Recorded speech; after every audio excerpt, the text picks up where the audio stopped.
मोक्षमार्गस्य नेतारं भेतारं कर्मभूभृतां ज्ञातारं विश्वतत्त्वानां वन्दे तद्गुणलब्धये। बोले पंच परमेष्ठी भगवान की जय। शांति विधाता श्री खयाट शांतिनाथ भगवान की जय। द्वादशांग जिनवाणी माता की जय। ग्रंथादिदास श्री तत्वार्थ सूत्र जी की जय। आचार्य श्री उमा स्वामी जी महाराज की जय। आचार्य श्री विद्यासागर जी महाराज की जय। मुदिपुंगा श्री 108 सुधा सागर जी महाराज की जय। अड़ाई दीपस्थ समस्त महामुनिराजों की जय। आज हम आगे की सूत्रों की चर्चा करेंगे। सबसे पहले सूत्र नंबर 11 का उच्चारण करते हैं। आद्य परोक्षम। संधि विच्छेद देखें। आद्य परोक्षम दो पद हैं। आद्य अर्थात आदि के, परोक्षम अर्थात परोक्ष हैं। आद्य में द्विवचन का प्रयोग यहाँ आचार्य भगवंत ने किया है, तो यहाँ द्विवचन प्रयुक्त होने के कारण आदि के अर्थात जो दो ज्ञान, आगे के दो ज्ञान हैं, उन दो ज्ञानों का यहाँ ग्रहण हो जाता है। इसीलिए आदि के दो जो ज्ञान हैं, मति ज्ञान और श्रुत ज्ञान, इन दोनों ज्ञानों का ग्रहण यहाँ हो जाएगा। इसीलिए अर्थ बनेगा आदि के दो अर्थात मति ज्ञान और श्रुत ज्ञान, यह जो दो ज्ञान हैं यह परोक्ष प्रमाण हैं। परोक्ष प्रमाण किसे कहते हैं? जो ज्ञान इंद्रिय तथा मन के सहायता से होता है उसे परोक्ष प्रमाण कहते हैं। अर्थात जो ज्ञान पराधीन होता है वह ज्ञान परोक्ष प्रमाण कहलाता है। मति ज्ञान और श्रुत ज्ञान यह जो है यह क्या है? परोक्ष प्रमाण है। और क्यों है? क्योंकि यह पराधीन है, इंद्रिय और मन के निमित्त से होने वाले ज्ञान हैं। इंद्रिय और मन की सहायता से ही यह होते हैं, इसलिए यह ज्ञान पराधीन है और पराधीन होने के कारण इन्हें परोक्ष प्रमाण कहा जाता है। इस प्रकार इस सूत्र का अर्थ हुआ। अब अगले सूत्र का उच्चारण करते हैं। प्रत्यक्ष मन्यत।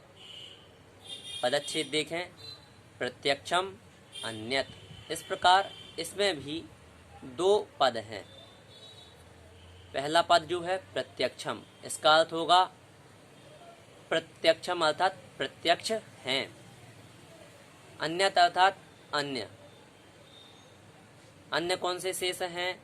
तो अन्य जो ज्ञान हैं, अवधि ज्ञान, मनः पर्याय ज्ञान और केवल ज्ञान, यह जो शेष तीन ज्ञान हैं यह प्रत्यक्ष प्रमाण हैं।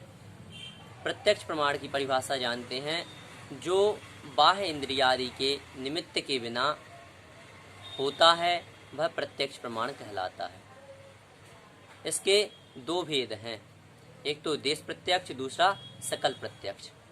देश प्रत्यक्ष कहेंगे जो ज्ञान बाह्य इंद्रियादि के निमित्त के बिना एक देश जानता है वह देश प्रत्यक्ष है। देश प्रत्यक्ष ज्ञान कौन कौन से हैं? एक तो अवधि ज्ञान, दूसरा मनः पर्याय ज्ञान। यह दो ज्ञान जो हैं देश प्रत्यक्ष ज्ञान कहलाते हैं। दूसरा जो ज्ञान है, प्रमाण है, वह सकल प्रत्यक्ष। तो सकल प्रत्यक्ष की परिभाषा बनेगी जो बाह्य इंद्रिय और मन की सहायता के बिना सर्वदेश जानता है वह प्रत्यक्ष प्रमाण कहलाता है। अथवा जो लोकालोक के समस्त द्रव्यों तथा उनकी पर्यायों को एक साथ एक समय में जानता है वह सकल प्रत्यक्ष ज्ञान कहलाता है। यह जो ज्ञान है अर्थात सकल प्रत्यक्ष, इसमें मात्र एक ज्ञान आता है, वह है केवल ज्ञान।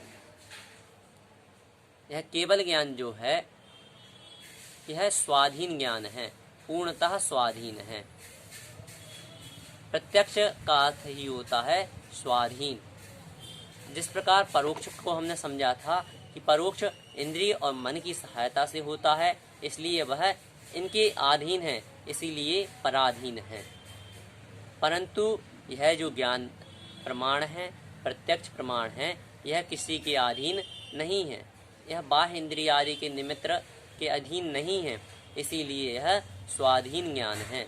इसीलिए तीन ज्ञान, अवधि ज्ञान, मनःपर्याय ज्ञान और केवल ज्ञान, यह तीनों ज्ञान स्वाधीन ज्ञान कहलाते हैं। इस प्रकार इस सूत्र का अर्थ हमें समझना चाहिए। अब अगले सूत्र का उच्चारण करते हैं। मति ही स्मृति ही संज्ञा चिंताभिनिबोध इत्यनर्थांतरम। पदच्छेद होगा मति ही स्मृति ही संज्ञा चिंता अभिनिबोध इत्यनर्थांतरम। अर्थ समझें। मति ही अर्थात मति, स्मृति ही अर्थात स्मृति, संज्ञा अर्थात संज्ञा, चिंता अर्थात चिंता, अभिनिबोध अर्थात अभिनिबोध। इत्यनर्थांतरम यह पर्यायवाची नाम है। किसके पर्यायवाची नाम है? मति ज्ञान के। इसे हम समझते हैं, इनकी परिभाषाओं को समझते हैं। सबसे पहले जो है मति, मति किसे कहते हैं? तो जो बाह्य इंद्रियादि के निमित्त से अर्थात इंद्रिय और मन की सहायता से अवग्रह, ईहा, अवाय और धारणा रूप जो ज्ञान होता है वह मति कहलाता है। इंद्रिय और मन की सहायता से जो ज्ञान अवग्रह, ईहा, अवाय और धारणा रूप होता है वह मति कहलाता है। स्मृति अर्थात पूर्व में जाने गए पदार्थ का स्मरण हो जाना, वह स्मृति कहलाता है। स्मृति का शाब्दिक अर्थ होता है स्मरण। तीसरा है संज्ञा। प्रत्यभिज्ञान अर्थात जोड़ रूप ज्ञान को संज्ञा कहते हैं। जैसे किसी को पूर्व में देखा था, अरे यह तो वही है, इस प्रकार का जो ज्ञान होता है वह संज्ञा कहलाता है। अर्थात अभिज्ञान अर्थात होती है पहचान।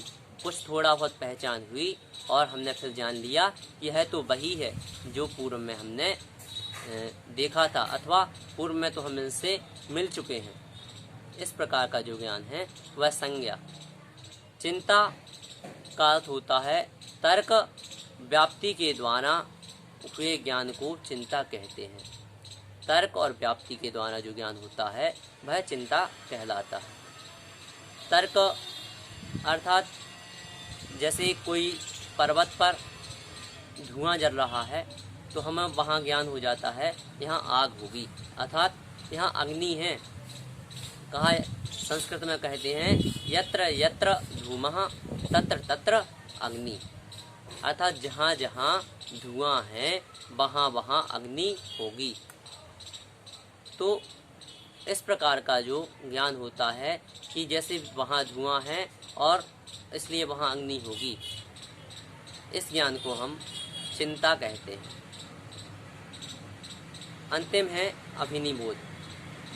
अर्थ होगा अनुमान के द्वारा जाने गए पदार्थ को अभिनिबोध कहते हैं। चिंता में तो क्या था, जो तर्क है उसे हम चिंता कहते हैं, लेकिन यहाँ हम जैसे कहीं जा रहे हैं और वहाँ जो हमें चिंता के द्वारा जो ज्ञान हुआ था कि यत्र यत्र धूमा तत्र तत्र अग्नि, अर्थात जहाँ जहाँ धुआं है वहाँ वहाँ अग्नि है। लेकिन अब हम कहीं जा रहे हैं और पर्वत पर धुआं हो रहा है और तो हम वहाँ यह अनुमान लगा लेंगे कि यहाँ धुआं है अर्थात यहाँ अग्नि है। इस प्रकार के ज्ञान को अभिनिबोध कहा जाता है। इस प्रकार इस सूत्र का अर्थ होगा। अब अगला जो सूत्र है उसका उच्चारण करते हैं। तदिंद्रिया निंद्रिय निमित्तम। संधि विच्छेद देखें।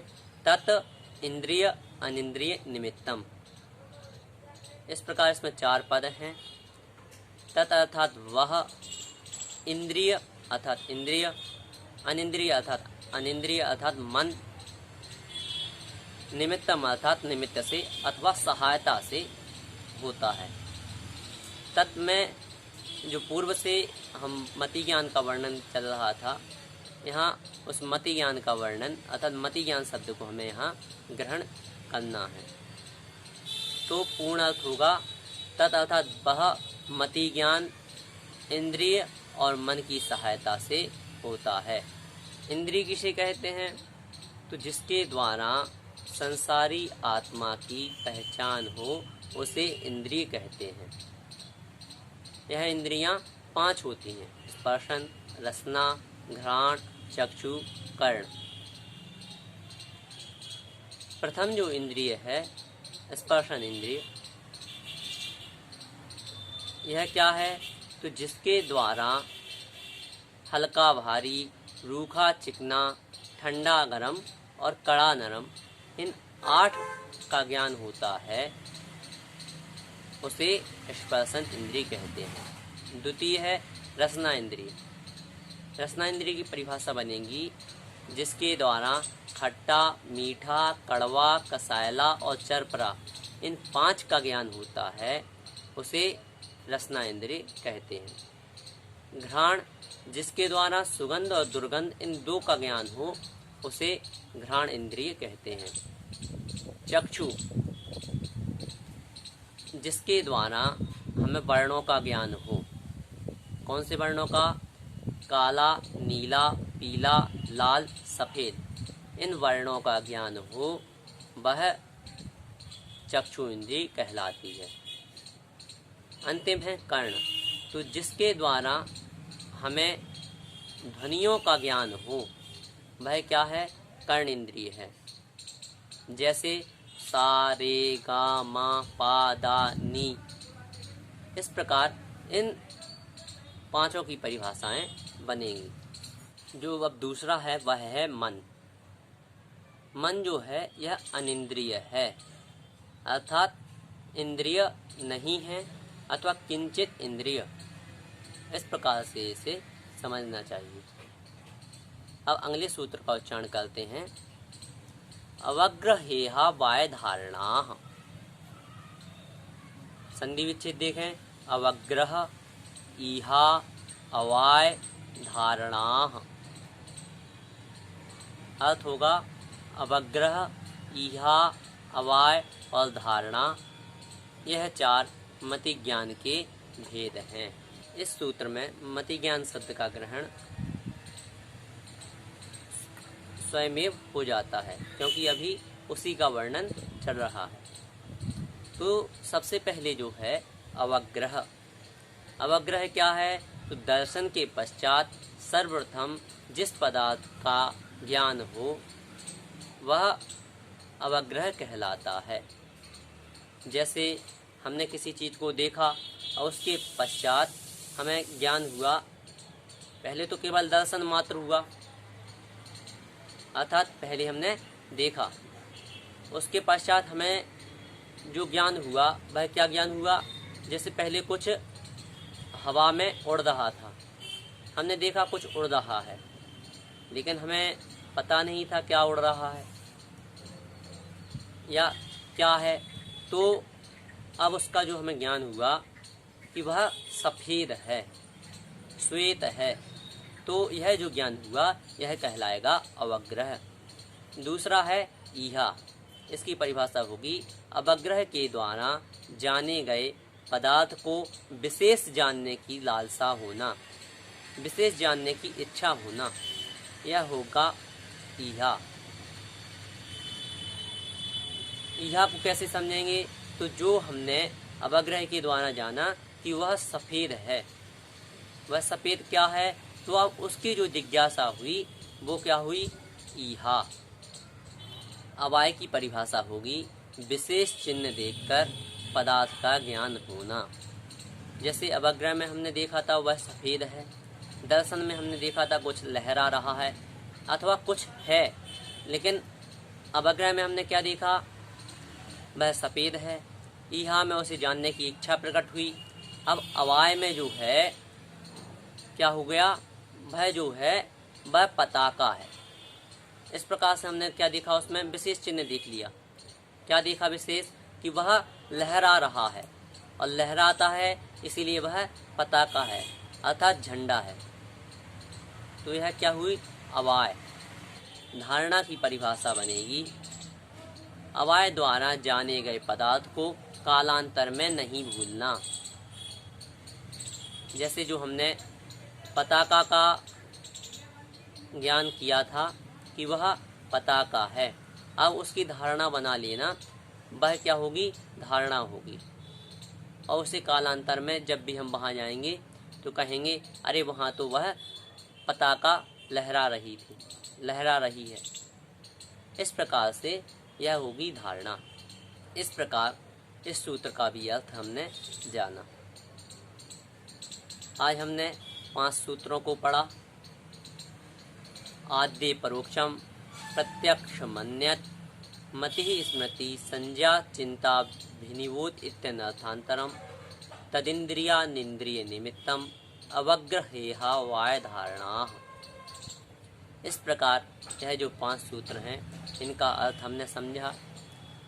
आपके मन में यदि कोई जिज्ञासा उत्पन्न होती है तो आप हमें अवश्य भेजें। आप हमारे लिए अपनी जिज्ञासा हमारे व्हाट्सएप पर अथवा यूट्यूब पर ही कमेंट के माध्यम से बता सकते हैं। सादर जय जिनेंद्र।